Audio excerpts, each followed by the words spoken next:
Good morning बच्चों channel शिक्षा Kapil sir में आप सभी का स्वागत है।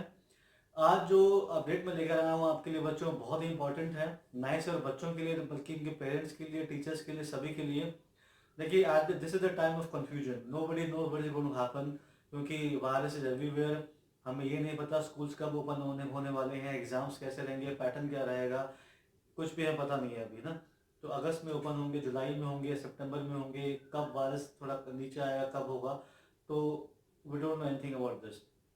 इसी के संदर्भ में देखिए डॉक्टर के अग्रवाल ने कल मॉर्निंग में एक जूम ऐप पे कॉन्फ्रेंस कॉल किया था 1000 के लगभग लोगों के साथ, जो कि वो सभी स्कूल ओनर्स थे या प्रिंसिपल्स थे। ठीक है, तो उन्होंने बहुत ही इंपॉर्टेंट जो पॉइंट्स थे उसके उन्होंने डिस्कस किए थे। उनमें जो लोग नहीं जानते हैं डॉक्टर के अग्रवाल हैं कौन, मैं बताया था उनको कि डॉक्टर के अग्रवाल जो है वो heart care foundation of India के अध्यक्ष हैं और पद्मश्री रह चुके हैं। तो आप खुद सोच सकते हैं कि कितना उनका बातों का वजन हो सकता है। और सीबीएसई में मुझे ऐसा मालूम पड़ा है कि सीबीएसई में भी जो जो सिलेबस वगैरह होता है उसमें भी उनका काफ़ी योगदान रहता है। ठीक है, तो जो पॉइंटर्स उन्होंने बताए थे बच्चों, उनके बारे में हम आगे बढ़ते हैं। बहुत इंपॉर्टेंट है, वीडियो को पूरा देखना क्योंकि इसमें बहुत ही इंपॉर्टेंट चीज़ें बताई गई हैं। ठीक है, तो स्टार्ट करते हैं। जो सर ने कहा था, हम बताया था हमें, सबसे पहले उन्होंने पॉइंट बताया कि बी पॉजिटिव। देखिए बच्चों, बहुत बार आपने ये पॉइंट सुना भी होगा, बी पॉजिटिव पॉजिटिव होगा, लेकिन उन्होंने बहुत अच्छा एग्जाम्पल देकर समझाया इसको। एक इंजेक्शन होता है एंथीसिया का, ठीक है, तो उन्होंने बताया कि जब देते हैं इंजेक्शन एंथीसिया का पेशेंट को, तो उससे पहले, देने से पहले जो सवाल पूछते हैं पेशेंट से, पेशेंट होश में आने के बाद एग्जैक्टली उसका जवाब देता है। इसका मतलब क्या हुआ? इसका मतलब ये हुआ कि जो अनकॉन्शियस होने से पहले थॉट आपके दिमाग में रहते हैं, वो कॉन्शियस अनकॉन्शियस के टाइम में भी आपके दिमाग में घूमते रहते हैं। ठीक है, तो इसलिए उन्होंने बताया कि रात को जब सोते हैं, जब बच्चे, स्पेशली जो टीचर्स हैं, बच्चे जो भी हम लोग हैं, जब सोए रात को, तो जो भी निगेटिविटी है, चाहे वो मीडिया की है, न्यूज़ चैनल्स हैं या अखबार हैं, उनको मत पढ़िए, उनको मत देखिए। क्योंकि जब सुबह उठते हैं तो उसी नेगेटिविटी के साथ हम उठते हैं और हम सोचते हैं कि nothing can be done, everything is over and this and that. ठीक है, तो उनको मत, नेगेटिविटी मत पढ़िए, बी पॉजिटिव। अगर पॉजिटिव हम लाइफ में रहेंगे तभी हम इसका मुकाबला कर पाएंगे, वरना हम नहीं कर पाएंगे। ठीक है, तो घबराने के बाद सच है नहीं, कुछ प्रिकॉशनरी मेजर्स हम लेने हैं, अगर हम वो लेते हैं तो हम वी ऑल आर सेफ, उन्होंने ऐसा बताया। ठीक है, उसके बाद जो उन्होंने सेकंड पार्ट जो उन्होंने बताया हमको कि टीचर्स जो है वो रिस्पॉन्सिबल है अब जो फियर है बच्चों के दिमाग में, दिमाग में उनके पेरेंट्स के, उसको निकालने के लिए। अब देखिए टीचर जो समाज है वो, उन्हीं को ये काम करना पड़ेगा। और सर ने बताया कि उनको जो फियर जो बच्चों में आ चुका है कि अब क्या होगा क्या नहीं होगा, जो पेरेंट्स हैं वो डर रहे हैं बच्चों को भेजने में स्कूल्स में, अगर खुलते हैं तो, है ना, तो जो फियर है उसको टीचर्स को ही निकालना पड़ेगा, ऐसा सर ने उस कॉन्फ्रेंस में बताया। So teachers are responsible to diminish the fear out of the students' mind and as well as the parents' mind. Third, उन्होंने बहुत एक चीज़ अच्छी बताई उसके अंदर कि नेचुरली जो फीमेल्स होती हैं they are safe from the virus. अगर हम देखें दिल्ली के अंदर का, ऑल ओवर वर्ल्ड हम कह सकते हैं कि 60 to 70% जो टीचर्स होते हैं दे आर फीमेल्स। ओके, तो सर ने बताया naturally females are safer from this virus. जो जो लेडीज हैं, जो फीमेल्स हैं, अनलेस दे आर अबव 60, 58, 55, उनको ये वायरस कम अटैक करता है। और 60-70% जो फीमेल टीचर्स हमारे पास हैं वो 70% का रहा था, तो they are kind of safe. So even if in case schools open after some time, the female teachers are sort of safe already naturally, ये सर ने हमें बताया। उसके बाद कुछ स्टेप्स उन्होंने दिए कि इफ अगर स्कूल्स ओपन होते हैं तो क्या क्या प्रिकॉशनरी स्टेप्स लेने पड़ेंगे पेरेंट्स को, बच्चों को और स्कूल्स को भी, टीचर्स को भी, वो मैं डिस्कस करूंगा आपके साथ अभी। सबसे पहला जो स्टेप बताया उन्होंने वो था नो मिक्सिंग ऑफ क्लासेस। देखिए क्लासेस को मिक्स नहीं करना, क्योंकि ऐसा नहीं हो सकता कि अगर 7th A में 10 बच्चे आए हैं, 7th B में 20 आए, दोनों को मर्ज कर दें। We can not do this, we can not afford to do this. जितने भी बच्चे हैं उनको सेपरेट रखना पड़ेगा। We might even go for odd and even classes, के ऑड डेज में 7th 8th 9th आए, इवन में 9th 10th 11th, ऐसे कुछ हम कर सकते हैं। ऐसा भी हो सकता है in case government agrees, but ऐसे गाइडलाइन अभी तक कोई नहीं आई है, बट ऐसा भी हो सकता है। But we can not afford to mix the classes, that was for sure. Second जो पॉइंट उन्होंने दिया था हमें, वो दिया था कि लंच जो है वो बच्चे अपने डेस्क पे ही करने वाले हैं, ठीक है। There be no canteen, there should be no canteen allowed to the students, कि जो छोटे बच्चे खासकर हैं वो अपने डेस्क पर ही लंच करें। They should not be allowed to go outside and having a lunch, क्योंकि कैंटीन में अगर जाएंगे वो तो वी डोंट नो कितना मर्जी स्टाफ उनको चेक करे, बट गलती वहाँ पे हो सकती है, तो ऐसा पॉसिबल नहीं है।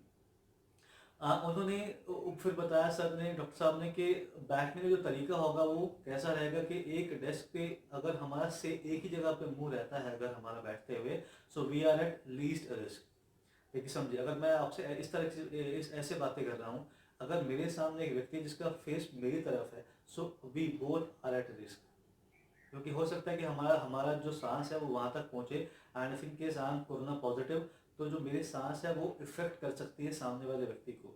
तो हमें क्या करना है, हमें एक ही तरफ, जैसे स्कूल में एक ट्रेंड होता है कि एक ही तरफ बैठते हैं हम, अगर साथ में मेरे कोई आके बैठ जाता है तो हम, अगर वो उसको कोरोना है भी तो वो लीस्ट रिस्क पे है इफेक्ट होने से, तो वो उसको वो सेफ है सॉर्ट ऑफ, अगर उसकी सांसें मेरे तक नहीं है। That is why we wear mask as well, ठीक है। तो हमें ऐसा रखना है। अब सवाल आता है कि जो टीचर है उसको तो बच्चों को तरफ देखना ही पड़ेगा, है ना, बिना देखे तो पढ़ा नहीं सकते हो। तो उसका निदान क्या है, उसका सोल्यूशन ये है कि जो टीचर है उनको एटलीस्ट 6 फीट दूर बैठना पड़ेगा बच्चों से। अगर 6 फीट है गैप रहता है बीच में, तो फिर बोथ आर सेफ। हालांकि मैंने बताया पहले आपको, फीमेल जो है ऑलरेडी सेफ है नेचुरली, बट फिर भी we can not afford to take risk, तो हमें ऐसे बैठना पड़ सकता है। 6 फीट की दूरी एटलीस्ट टीचर्स में और बच्चों में होनी ही चाहिए, ठीक है। उसके बाद जो टीचर्स हैं वो spite of wearing mask they should wear the face shield जो आती हैं आजकल जो ऐसे बनी होती हैं, क्योंकि बहुत, because we have a tendency to take off our mask at the point of speaking. अगर हमारा देखें कि हम जब भी बात करते हैं तो हमारी एक टेंडेंसी रहती है कि थोड़ा मास्क नीचे करते हैं हम, ठीक है, तो उसमें वायरस का जो खतरा बढ़ जाता है ना। तो टीचर्स को अगर हम शील्ड पहन के आते हैं तो जो खतरा होगा वो मिनिमाइज हो जाएगा, बहुत कम हो जाएगा। तो ऐसा उनको करना पड़े। बाकी teachers are not suppose to touch the books of a student. हर स्टूडेंट के पास उसकी अपनी किताब होनी चाहिए। They should be no exchanging of books even amongst children, and teachers are not suppose to touch the books of a child, ठीक है। अब बात आती है आंसर शीट्स की, क्या जो एग्जाम वगैरह होंगे चेक कैसे करेंगे उसमें, है ना। हो सकता है कि वायरस हो उसके अंदर और बच्चे वो चेक करे टीचर हो, वायरस उसके अंदर चला जाए। देखिए उसमें क्या है कि at the point of checking sheets, answer sheets, the teachers have to wear the gloves, ठीक है, उन्हें ग्लव्स पहनने हैं।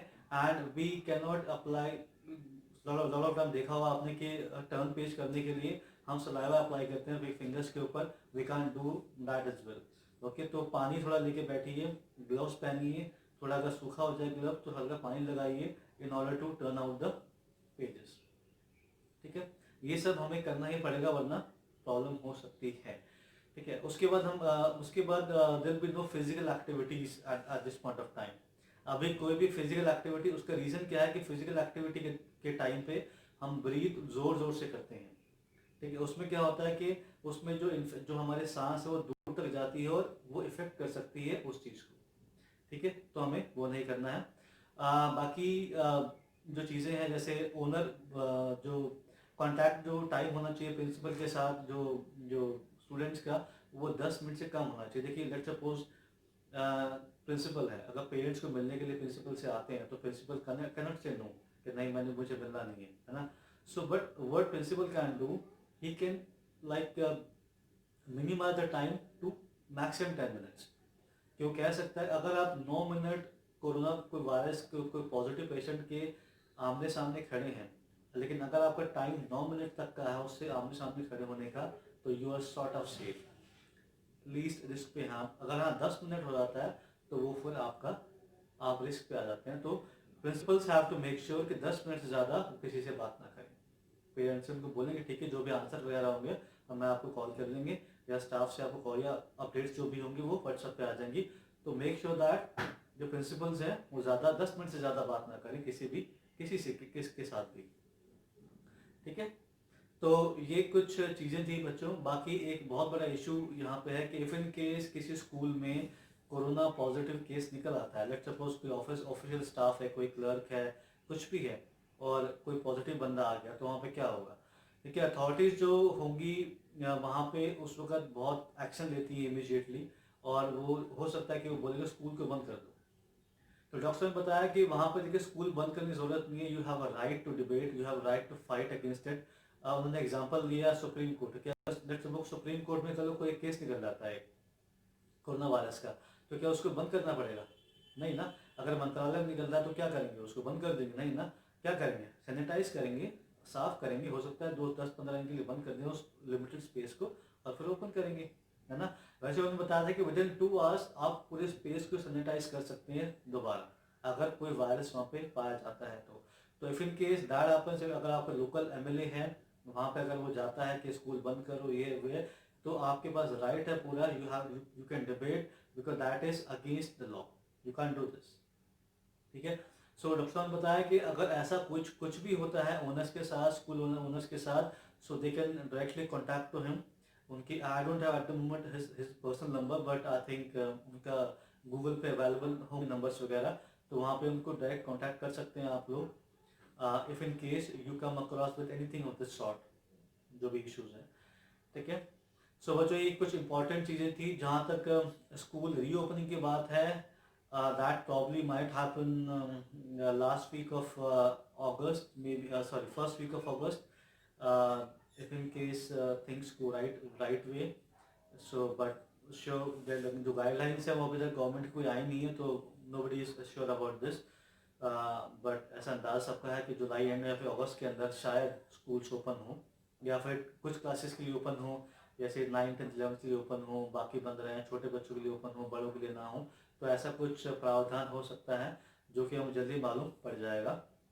एग्ज़ाम्स के लिए भी ऐसा ही कुछ होगा। जो सिलेबस है हमारा, जो एंड का जो पार्ट है उसको कुछ कट डाउन करने की सोच रहे हैं सरकार, क्योंकि जो शुरुआत का सिलेबस तो ऑलमोस्ट ऑनलाइन काफ़ी बच्चों को स्कूल करवा रहे हैं, तो जो एंड का सिलेबस है उसमें 25% के आसपास सिलेबस कम हो जाएगा, क्योंकि already we don't have time to complete the syllabus, तो वो हो सकता है। ठीक है। So these all are the updates which I have given you about yesterday's conference. That was really good, and thank you guys for listening to me.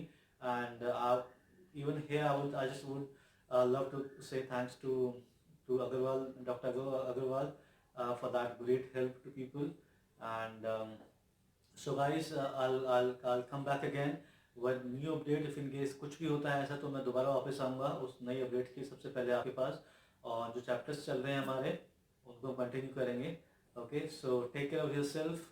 Still the cases are rising, so please be at home, be safe, and do not go outside unless that is really important. Okay, and work hard for your exams. Till then, thank you so much.